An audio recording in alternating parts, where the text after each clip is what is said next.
Perkenalkan, nama saya Asyifa Hidayatullah, mahasiswa jurusan Psikologi Pendidikan dan Bimbingan kelas A angkatan 2018 Universitas Negeri Makassar.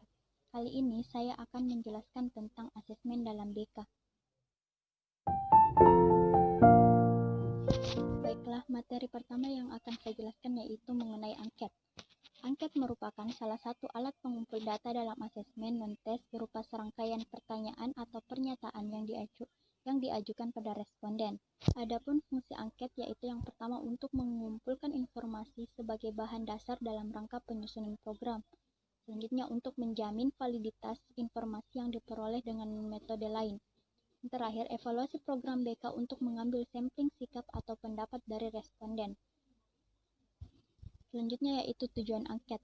Pada umumnya, tujuan penggunaan angket dalam proses pembelajaran terutama adalah untuk memperoleh data mengenai latar belakang peserta didik sebagai salah satu bahan dalam menganalisis tingkah laku dan proses belajar mereka. Adapun manfaat angket yaitu pertama menggali teori-teori dasar dan konsep yang telah ditemukan oleh para peneliti terdahulu, mengikuti perkembangan penelitian dalam bidang yang akan diteliti, memperoleh orientasi yang lebih luas mengenai topik yang dipilih, memanfaatkan data sekunder, dan menghindari duplikasi penelitian. Adapun jenis-jenis angket yaitu yang pertama, angket tertutup, di mana angket tertutup yaitu angket yang di dalamnya terdapat alternatif jawaban yang telah ditentukan oleh si pemuat angket. Yang kedua yaitu angket terbuka, di mana angket terbuka yaitu angket yang sistem menjawabnya tidak menggunakan pilihan maupun yes or no sehingga responden bisa leluasa mengisi pertanyaan dalam angket tersebut dengan jawaban pendapat mereka sendiri. Yang ketiga yaitu kombinasi angket terbuka dan tertutup. Jenis angket ini yaitu gabungan dari kedua jenis angket sebelumnya.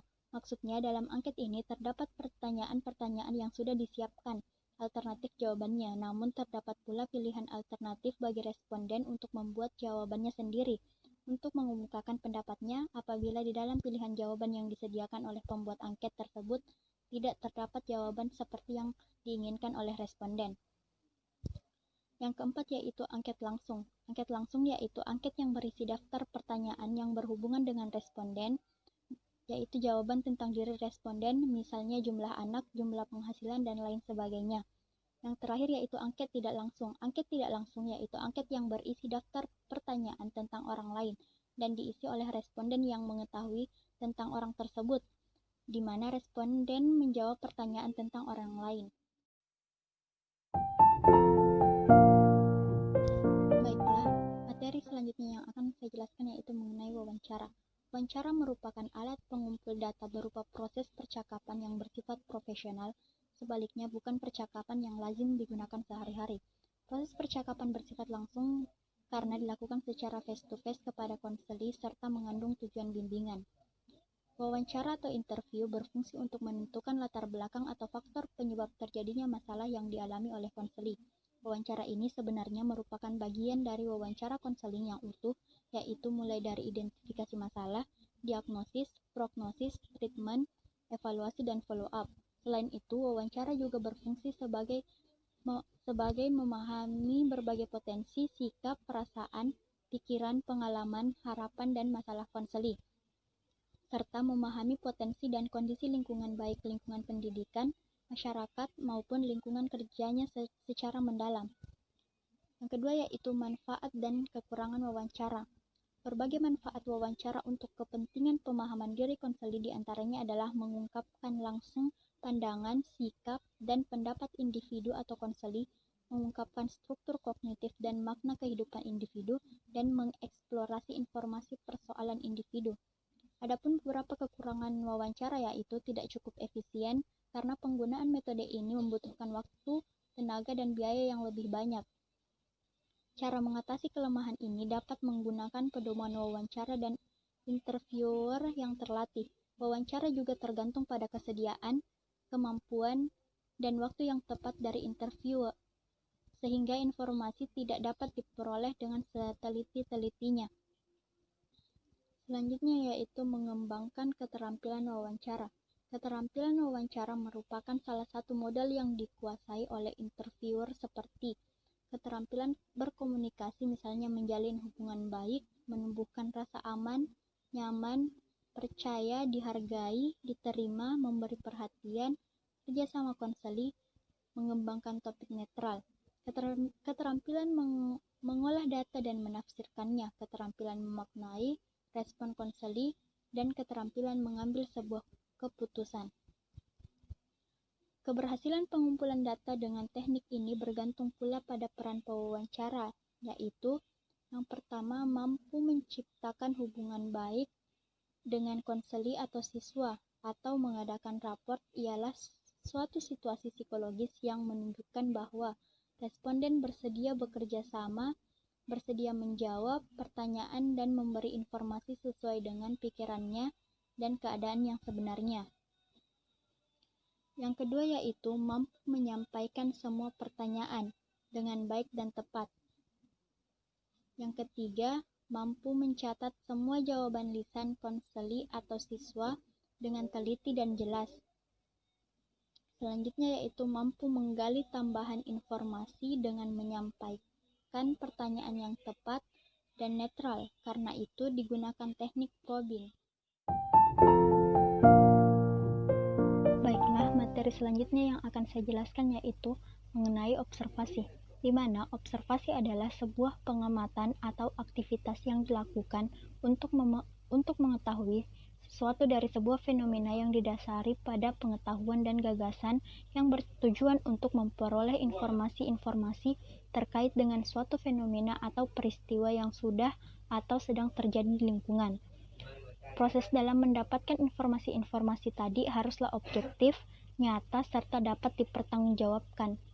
Adapun tujuan observasi yaitu menggambarkan segala sesuatu yang berhubungan dengan objek penelitian, mengambil kesimpulan yang disusun menjadi sebuah laporan yang relevan dan dapat bermanfaat sebagai sebuah lahan pembelajaran atau studi. Selanjutnya yaitu jenis-jenis observasi. Dilihat dari keterlibatan subjek terhadap objek yang sedang diobservasi, observasi dapat dibedakan menjadi dua bentuk, yaitu observasi partisipan dan observasi non-partisipan. Dilihat dari segi situasi lingkungan di mana subjek diobservasi dapat dibedakan menjadi dua, yaitu observasi naturalistik dan observasi eksperimental. Adapun kelebihan dan kekurangan observasi, di mana kelebihan yang pertama yaitu memberikan informasi yang tidak mungkin didapat melalui teknik lain. Yang kedua, memberi tambahan informasi yang sudah didapat melalui teknik lain. Yang ketiga, dapat menjaring tingkah laku nyata bila saat observasi tidak diketahui. Dan yang terakhir, pengamatan bersifat selektif. Adapun kelemahan observasi yaitu, yang pertama, diperlukan waktu yang lama untuk memperoleh hasil dari suatu kejadian. Yang kedua, pengamatan terhadap suatu fenomena yang berlangsung lama tidak dapat dilakukan secara langsung. Yang ketiga, orang akan salah tingkah jika ia tahu menjadi objek observasi yang dapat menyebabkan tidak alaminya pengamatan. Adapun pedoman observasi dan cara merancang observasi yaitu dengan cara pertama, penyusunan, membuat format, melakukan uji pedoman pencatatan hasil, pelaksanaan, dan analisis hasil. Baiklah, materi selanjutnya yang akan saya jelaskan yaitu mengenai sosiometri, di mana sosiometri merupakan metode untuk menelusuri vektor energi dari hubungan interpersonal dalam grup, serta menggambarkan pola dan cara bagaimana asosiasi individu dengan individu lainnya ketika berada dalam grup dengan tujuan tertentu. Adapun tujuan sosiometri yaitu mengasesmen hubungan interpersonal, di mana menggali data tentang pola hubungan antar pribadi yang mengindikasikan kualitas tertentu. Selanjutnya yaitu mendeteksi perilaku sosial yang inkongruen, sehingga kesehatan mental individu dapat diidentifikasi. Selanjutnya yaitu jenis-jenis pengukuran sosiometri, di mana yang pertama yaitu kriteria khusus, yaitu mengukur sikap dan perasaan terhadap anggota lain dalam kelompok di situasi tertentu. Yang kedua yaitu kuesioner, yaitu mengukur sikap dan perasaan terhadap anggota lain tetapi bukan dalam situasi khusus. Selanjutnya yaitu syarat pengoperasian sosiometri. Yang pertama, setiap anggota kelompok harus memahami situasi atau kriteria khusus yang dijadikan tema pengukuran sosiometri. Yang kedua, semakin dewasa usia individu yang diukur dengan sosiometri, hasilnya akan cenderung semakin reliable dan valid. Yang ketiga, anggota kelompok harus sudah saling mengenal sehingga dapat merefleksikan sikap dan perasaan tertentu yang selama ini cenderung dialami terhadap anggota kelompok. Yang keempat yaitu anonim, yaitu hasil pilihan setiap orang tidak boleh diketahui oleh anggota kelompok yang lain untuk menjaga kondisi psikologis anggota kelompok. Adapun langkah pengolahan dan analisis sosiometri, yang pertama yaitu memeriksa kelengkapan hasil angket, selanjutnya membuat tabulasi hasil dan menghitung skor yang diperoleh. Yang ketiga membuat sosiogram, dan yang terakhir melakukan analisis hasil sosiogram. Adapun kelebihan dan kekurangan sosiometri di mana kelebihan dari sosiometri ini yaitu konselor memiliki peluang untuk memahami bentuk hubungan sosial yang terjadi antara peserta didik yang dibimbingnya dengan melihat bagaimana frekuensi hubungan yang terjadi, bagaimana intensitas atau kedalaman hubungan yang terjadi, bagaimana posisi popularitas peserta didik dalam kelompoknya maupun bagaimana posisi peserta didik yang terisolasi. Adapun kekurangan sosiometri yaitu peserta didik tidak mudah untuk menetapkan pilihan teman, menetapkan intensitas hubungan yang selama ini terjadi, maupun saat menetapkan kriteria pribadi atau sifat-sifat anggota kelompok di kelasnya. Baiklah, materi selanjutnya yang akan saya bahas yaitu mengenai biografis, di mana secara etimologis, metode biografis adalah metode yang mempergunakan bahan-bahan yang berwujud tulisan mengenai kehidupan individu yang dipahami, baik tulisan itu dibuat oleh individu yang bersangkutan maupun ditulis oleh orang lain. Adapun jenis-jenis metode biografis, yang pertama yaitu biografi, di mana biografi adalah tulisan mengenai seluk-beluk kehidupan seseorang yang ditulis oleh orang lain. Biografi berisi gambaran tentang kejadian-kejadian penting yang dialami oleh seseorang dalam hidupnya yang mempengaruhi perkembangan dan pembentukan pribadi orang tersebut. Yang kedua yaitu autobiografi, di mana autobiografi adalah tulisan mengenai gambaran tentang kejadian-kejadian yang dialami seseorang dalam hidupnya yang mempengaruhi perkembangan dan pembentukan pribadinya yang ditulis oleh individu itu sendiri. Jadi, autobiografi merupakan biografi yang ditulis sendiri oleh orang yang bersangkutan. Autobiografi memiliki dua bentuk, yaitu autobiografi berstruktur, di mana autobiografi ini dalam penulisannya menurut garis-garis besar yang telah ditentukan terlebih dahulu. Yang kedua yaitu autobiografi tidak berstruktur, di mana autobiografi tidak berstruktur adalah autobiografi yang disusun bukan berdasarkan pertanyaan-pertanyaan khusus yang telah ditentukan. Selanjutnya yaitu buku harian, di mana buku harian ditulis oleh seseorang, biasanya berisikan hal-hal bersifat pribadi dan dianggap sangat rahasia oleh orang yang bersangkutan. Di sini dapat diungkapkan hal-hal yang tidak mungkin dikatakan kepada setiap orang, merupakan tempat curhat bagi penulisnya. Justru karena isinya yang demikian itulah maka buku harian merupakan sumber data yang sangat berharga untuk keperluan pemahaman individu. Jenis yang terakhir yaitu case history. Case history sebenarnya merupakan penggunaan berbagai sumber biografis untuk keperluan analisis suatu gejala. Selanjutnya yaitu kelebihan dan kekurangan metode biografis. Adapun kelebihannya yaitu yang pertama, data yang dikemukakan oleh konseli merupakan data otentik. Hal ini didasarkan pada asumsi bahwa konseli merupakan orang yang paling tahu tentang dirinya sendiri. Yang kedua, data yang dikemukakan konseli dalam bahan-bahan biografis ini memberikan gambaran tentang pengalaman dan pandangan dirinya terhadap suatu hal. Yang ketiga, data biografis yang diperoleh dari orang yang dekat dengan konseli dapat memberikan gambaran tentang hubungan konseli dengan sumber data yang bersangkutan. Adapun kekurangan dari metode biografis yaitu seorang konseli cenderung tidak menceritakan kekurangan yang ada pada dirinya. Yang kedua, sumber data yang dekat dengan konseli terutama dalam hubungan emosional bisa jadi tidak menceritakan kekurangan konseli.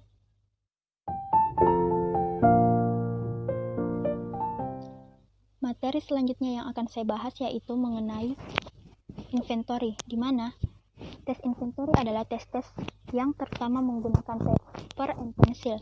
Tes inventory merupakan self-report questionnaire untuk menentukan karakteristik kepribadian, minat, sikap, dan nilai-nilai.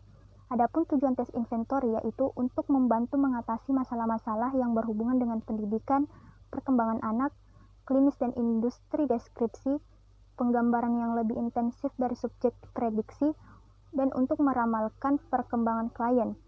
Adapun fungsi dan manfaat tes inventory yaitu tes inventory sangat berguna untuk mengetahui karakteristik kepribadian seperti minat, penyucian diri, motivasi, dan prasangka. Namun perlu diingat bahwa alat-alat tes yang digunakan umumnya tidak ada yang sempurna, dan masing-masing tes hanya menjelaskan satu atau beberapa aspek kepribadian. Baiklah, materi selanjutnya yang akan saya jelaskan yaitu aum umum, di mana aum umum merupakan sebuah alat yang digunakan untuk mengungkapkan masalah-masalah siswa, mahasiswa, dan masyarakat secara menyeluruh, mengungkapkan masalah-masalah umum. Tujuannya adalah memahami, memperkirakan, dan mengungkapkan masalah-masalah yang dihadapi klien. Adapun penggunaan hasil pengolahan aum umum, yang pertama yaitu layanan orientasi dan informasi. Data kelompok yang menyangkut siswa satu kelas dipergunakan untuk memberikan informasi kepada seluruh siswa tentang masalah yang mereka alami secara keseluruhan dalam format klasikal. Selanjutnya yaitu orientasi dan informasi khusus. Masalah-masalah yang terungkap melalui aum umum ada sejumlah item antaranya yang berkaitan dengan layanan orientasi atau informasi. Yang ketiga yaitu layanan penempatan atau penyaluran. Sejumlah masalah dalam aum umum memerlukan layanan penempatan atau penyaluran sebagai salah satu cara penanggulangannya. Selanjutnya yaitu layanan penguasaan konten, di mana layanan penguasaan konten pada dasarnya membantu siswa dalam menguasai keterampilan atau kompetensi dalam kehidupan sehari-hari dan kebutuhan khusus siswa dalam ke-10 bidang permasalahan yang tercakup di dalam aum ini. Selanjutnya yaitu layanan konseling perorangan, di mana layanan konseling perorangan diselenggarakan selalu dalam format individual. Dalam pertemuan interpersonal yang sangat intensif, semua masalah yang menjadikan dengan item-item aum umum itu dapat dibicarakan. Yang terakhir yaitu layanan bimbingan dan konseling kelompok, di mana layanan bimbingan kelompok membahas topik-topik umum yang disepakati bersama oleh seluruh anggota kelompok dan berguna bagi perkembangan seluruh anggota. Sedangkan konseling kelompok membicarakan masalah individual yang dialami anggota kelompok untuk membantu pemecahan masalah tersebut.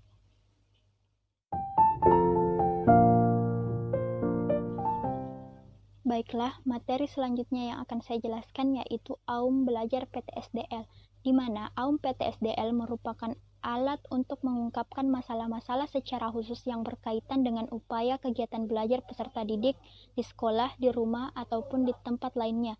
Dan oleh karena settingnya berkaitan dengan proses belajar di sekolah, maka aum PTSDL dipergunakan oleh guru untuk peserta didiknya. Adapun fungsi dari aum PTSDL yaitu membantu guru BK atau konselor dalam menentukan layanan bimbingan dan konseling. Selanjutnya mengidentifikasi masalah yang berhubungan dengan belajar peserta didik, membantu peserta didik yang bermasalah dalam menyelesaikan masalah belajarnya. Dan yang terakhir sebagai dasar penyusunan program pelayanan konseling. Selanjutnya yaitu kelebihan dan kekurangan aum PTSDL, di mana kelebihan aum PTSDL yaitu validitas dan reliabilitas tinggi, memudahkan peserta didik mengemukakan mutu belajar dan masalah belajar yang dimiliki, mempermudah konselor atau guru pembimbing untuk melakukan analisis dan sintesa data. Selanjutnya yaitu software program pengolahan aum PTSDL akan mempermudah dan mempercepat konselor melakukan proses pengolahan aum PTSDL. Aum PTSDL memiliki banyak manfaat, antara lain, konselor lebih mengenal mutu belajar dan memahami masalah peserta didik yang membutuhkan bantuan segera. Sedangkan, kekurangan dari aum PTSDL yaitu membutuhkan waktu yang banyak untuk pengelolaan hasil, dan data yang diungkapkan melalui aum PTSDL masih bersifat umum. Baiklah, itulah tadi beberapa materi yang sempat saya jelaskan. Mohon maaf Apabila terdapat banyak kekurangan, Assalamualaikum warahmatullahi wabarakatuh.